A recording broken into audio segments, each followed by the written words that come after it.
Yeah, so good evening, folks. This is the first and only show tonight of the Vintage Improv Festival.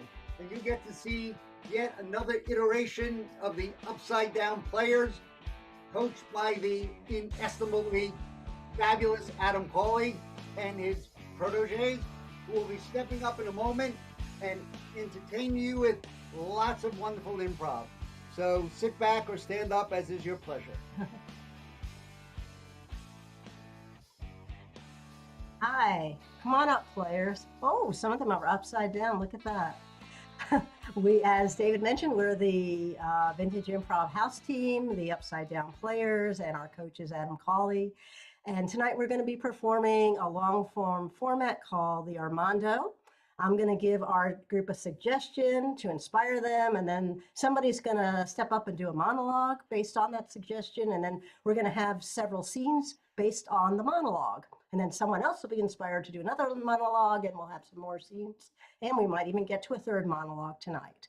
So I am going to start you off with a suggestion, and your suggestion is tire, T-I-R-E, tire.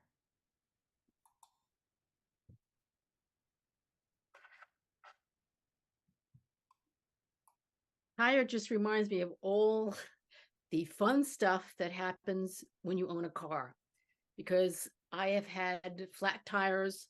I have had literally a car catch on fire. It was my first car. I had graduated from college. I had taken whatever money that so many lovely people had gifted me with after my graduation, and I bought a car from someone from my old neighborhood. And when I went to drive it back to where I actually lived, which is an hour and a half away, I got on the Garden State Parkway in New Jersey, and I got up one exit, and all of a sudden smoke started billowing out of the car. And I was terrified. And this was in the days before cell phones. It was the day I had to wait until somebody saw that there was an emergency for somebody to come and get me, and I had to have the car towed. And that was my first car. My second car, I bought it brand new, and my boyfriend, my new boyfriend at the time, came to pick me up in my apartment, and he rang the doorbell, and I came downstairs. He said, "Oh, I thought maybe you weren't here. You were standing me up because I didn't see your car outside." And I said, "Yeah, it's parked right in front of, where's my car?" It had been stolen. So we sent our second date in the police station, filing a police report. But I am happy to say that because of that incident, I had to go out, I had to run out and buy another car because I had to get to work. And the only thing I could get was a stick shift. And my new boyfriend taught me how to use the stick shift. And then we got married, and it's our 40th anniversary in a couple of weeks. Oh.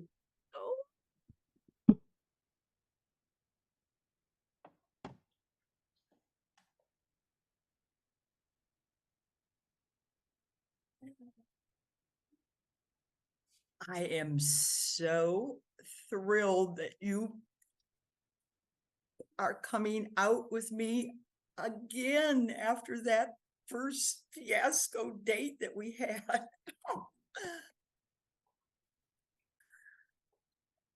Gave it a lot of thought, and I figured, what the hell? I Take mean, it classy.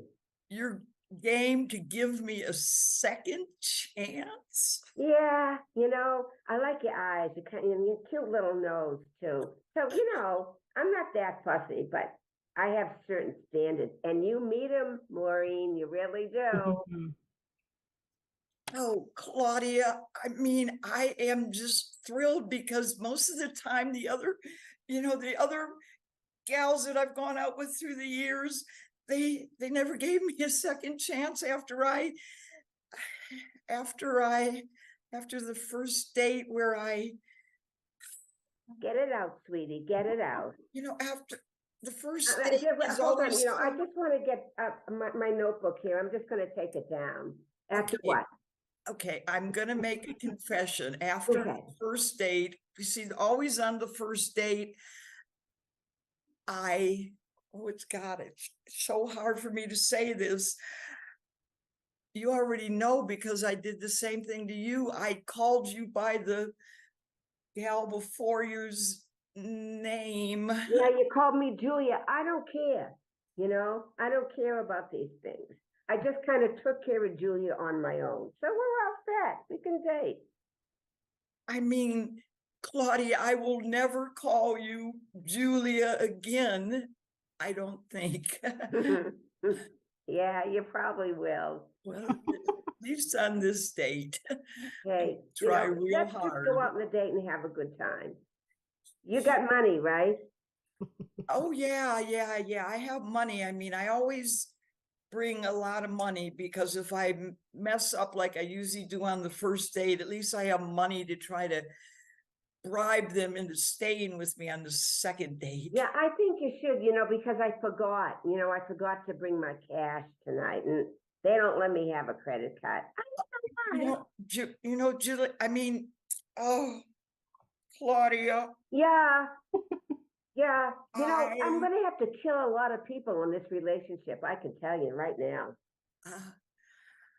I have so much money that you are going to be tempted to stay with me forever. You know me well already. Yes. Edit.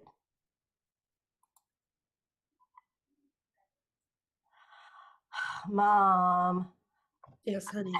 I know you're in love with the toaster, but we should have gotten rid of it a couple of years ago. It's not supposed to be billowing flames every time you use it to make your Pop-Tart. It's going to burn the house down.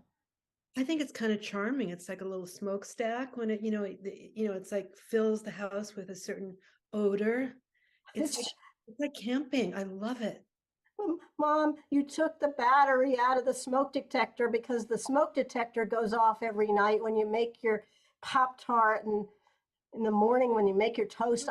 I mean, we're living in a time bomb here. You're going to die. I did take out the battery, but then I just couldn't put it back in again. And I saw it hanging down. I thought, it doesn't matter. I don't need that battery. Like, I don't like it. I don't like that sound of that alarm. And it's, it really bothers me when have the toast and the smoke is coming out. Like, it's just better to let the smoke come out. I think maybe it's time, maybe assisted living. It might be time for you now. Away from toasters.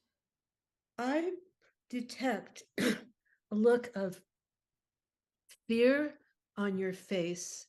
I detect a little bit of anger even. I feel like you're trying to get rid of me. And this is my house. And this is where I stay. It's paid off.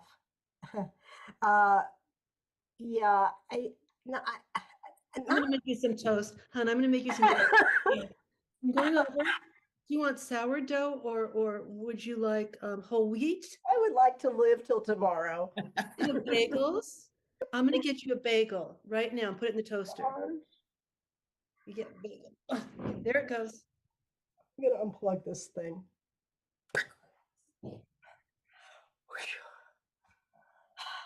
You unplugged my toaster. You just unplugged my toaster. I'm saving you from yourself. And our fire extinguisher is empty because I use it all the time. I never knew how to use that thing. No one showed me. I could probably use it to club someone over the head. That's what I thought I could use it for, Well, I'm just going to plug the toaster in and then we'll have some nice toast for us right now. Okay. Do you want raspberry jam or honey? Wait, let me put out the fire first. So exciting.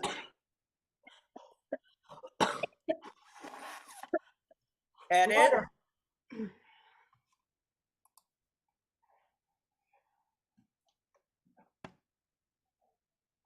Holly, I have to tell you, we're here at Camp Woebegone. I mean, it's our first year here at camp, but somebody stole my brand new tennis racket that I brought to play doubles with you. As long as we're playing, as long as we're together, it doesn't matter. We could just use our hands. We don't need equipment. We No, don't need well, that no, because this is a church camp, and you know what I've been doing? I've been praying that God will take whoever stole that tennis racket and shove it up there behind so that I know exactly who stole my tennis racket. And Denise, then I can judge them. that's not a very Christian way. I don't think God shoves things up people. No, I don't.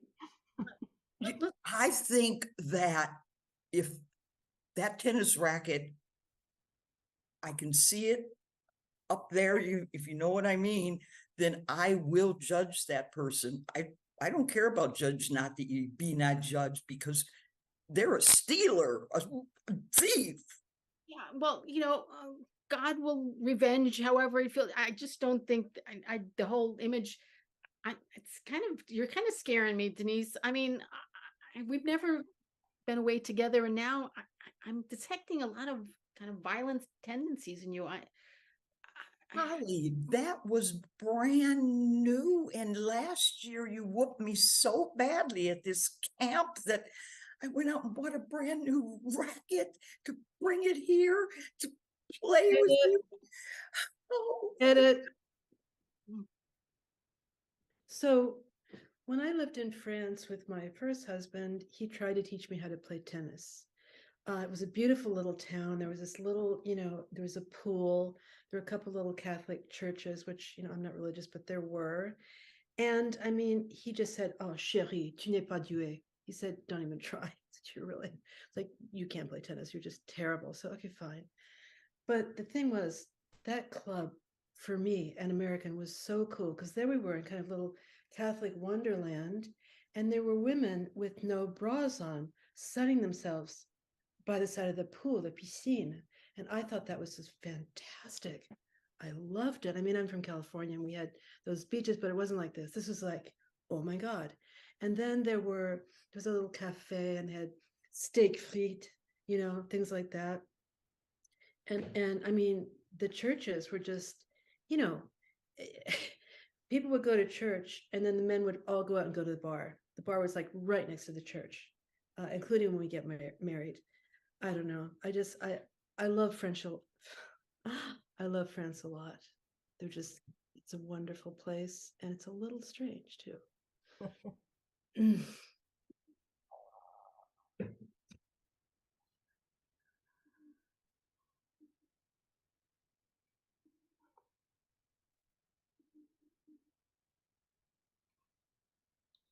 I don't see it.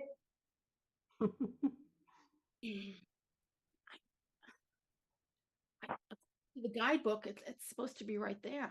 But it's not right there, Lucy. It is not right there. Why would they take it away? Why would they take the Venus de Milo out of the museum? I don't. Because her toga was slipping down and it was inappropriate. Listen, You know what they did to David? that's true. I realize that, but we've been planning this trip for so long, and the fact that we came out here and we're not even going to get to see the Venus de Milo is kind of. I'm disappointed. I'm sorry that you're disappointed. I'll make it up to you somehow. How could you possibly make it up? The Venus de Milo versus nothing. I mean, well, I'll dress up as the Venus de Milo. You mean you'll? Yeah. Wait a minute. Just wear a few things. No, that doesn't work, does it? Oh, I hit somebody. Oh, I think the museum guard is coming over here. Yeah. But this is really sweet. Maybe I feel like I'm putting too much pressure on you. Uh-oh. Ladies, I hear you speak English. The world famous Venus de Milo seems to be missing. Will you please open your purses so I can check them for the Venus de Milo? Okay. There's nothing in the purse you can see. What do you see? You see nothing. Madame, Uh-huh. Madame, you have 2 paintings, and you, Madame, you have 3 sculpture. Hmm. You need to put them back. That's Yes. all we have to do is put it back? Put them back now. Okay. Okay. Okay. It happens every day. These French are very blasé about this. Thank you. All right. Wow, this is turning into Yeah. We can just take stuff and then put it back when we're done with it. maybe we could borrow it for a little while. Our hotel room is a little, I don't know, it's a little drab. Yeah, well. Look at this one with the lady who's smiling very sweetly. What do you think? What's it? The Mona Lisa. Mona Lisa. She's Would you- boring. I know you. I know, but if you love me, you'll take her. You'll take her. You off. want me to take the Mona Lisa? All right. Edit.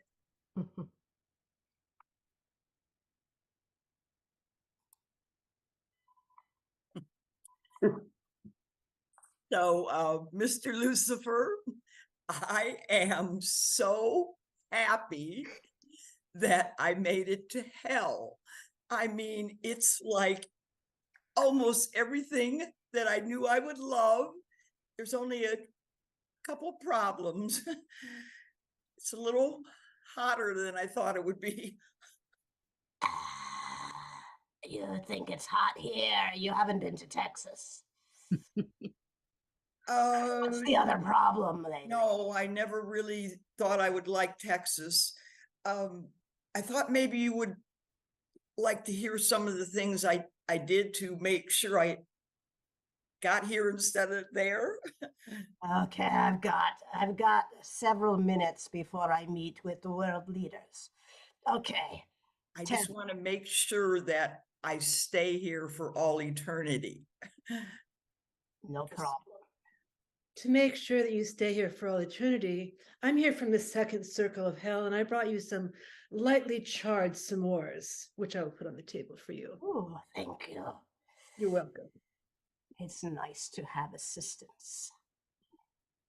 So the first thing I did, wow. The first thing I did to ensure my passage into hell was I pulled my little brother's hair as hard as possible. I mean, I pulled a big old chunk out of his head. That's good, but sure that's all you did. What else? It must have been, you must have destroyed some civilizations or caused a great fire or done something, wasted your vote. In high school, I didn't like the principal because he was always on my case. So you I burned went him. in after hours and I set a fire in his trash can. And he was on top of it at the time, right? No, he'd already, he'd already gone home. But the third thing is the coup d'etat, or however you say that word, that the heightening of all the 3 bad things that I've done to get here. Okay, this must be the good one, Oh, yes. this is the really good one. I'm all pointy ears. So when I was 35, I'm only 36 now. I died early. I went out with this dentist, this really, really, really good looking dentist. And I popped out my false teeth and showed them to him while we were eating dinner. You sure you're in the right place? I mean, these are minor things. I hope we didn't waste a space on you. Surely you murdered someone. I had all kind of thoughts throughout my whole life, my shortened life, that I wanted to, first I wanted to kill my little brother instead of just pulling his hair out. And you did. And Yes. second, I Oh. wanted to just beat the heck out of that principal so that all the kids in high school would love me because nobody liked him. And you broke his legs, right? And third, can't remember. Oh, yeah, the dentist. The dentist. You turned the drill on him. Ah. Yeah, I took his drill home. Oh. Yeah. I'm going to turn on the TV. Maybe Judge Judy's on. This is boring me. Edit. Speaking of pranks, when I was and France, by the way, when I was in 7th grade, we had a French teacher who most likely was very new on the job and was easily intimidated. 7th grade students can really smell that kind of stuff off adults. And she was our French teacher. And we did all sorts of things like pass notes around and tell jokes and do everything while she was trying to teach us French. Didn't learn much of it at all. She finally gave up and just gave us passages to memorize. That was all. Anyway, she was about to be observed, and we knew that, and she told us, and she was very anxious about it, and she was being observed by whoever was supervising her. And she wanted to have everything just right. And so we decided what we would do this time. She had all these French magazines for us, and she had marked the pages that she wanted to show open up to when her supervisor was there. But we changed those pages to, I think most of the boys did that, to the pages of women in bikinis and things not particularly appropriate. So that was a very embarrassing moment for her. The other thing we did to Sister Mercedes was at Christmas time, a group of us girls decided that we had to wear uniforms and slips then. And we decided that we would sew jingle bells on our slips. And we would deny that we were wearing them at all. And we would walk by her and she would say, "Ma foi, I hear bells." And we said, "No, sister, nobody's wearing bells." And so she had to actually take the afternoon off, and we had a substitute because I think she realized she had just totally lost it.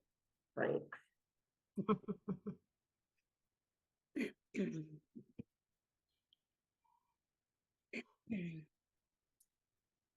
You can come into my office now. Yes, I'm glad you came here for the job interview for one of our bank tellers, but could you come a little closer?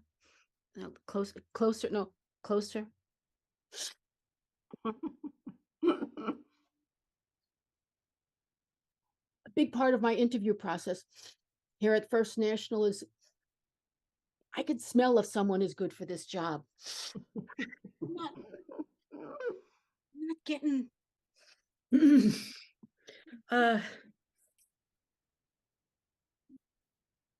Wow.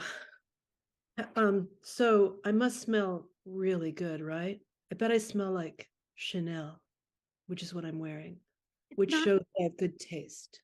it's not a bad odor. I just don't smell competence on you. Try this side.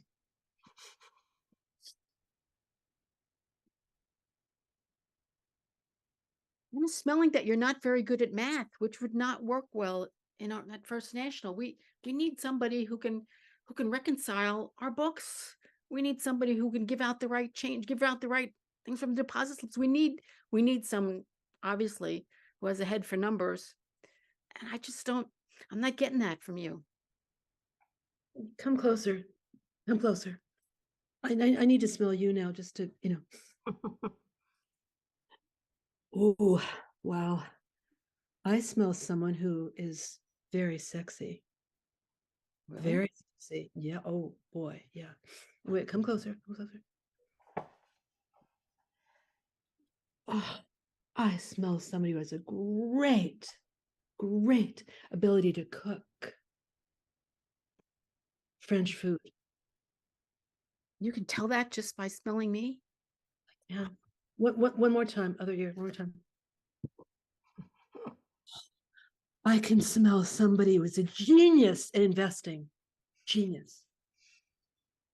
Wow, your smell detector is even stronger than mine.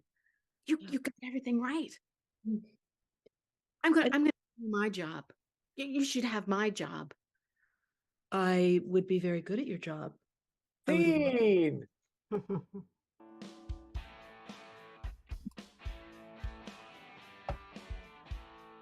Come on up, everyone. We are the Upside Down Players, and individually we are Carol from Milford, Pennsylvania. I'm Sandy, and I am in Mazatlan, Mexico. Joan from outside Boston. Hillary from Cambridge, Massachusetts. And I'm Lauren from Dallas, Texas. Thank you for joining us, and we are here every Sunday night at 8:30 p.m. Eastern Time, and it's a different combination of our group. Good night. Night. Thank you, Upside Down, for another jam-packed, whatever else sort of stuff was going on in there. Like that smell-o-vision thing really kind of came through to me. So thank you all. This is our last show for this evening. We're back next Sunday for a complete slate of shows, and I trust you'll be joining us then. Thank you. Drive safely, or don't hurt yourself getting off the couch. Good night.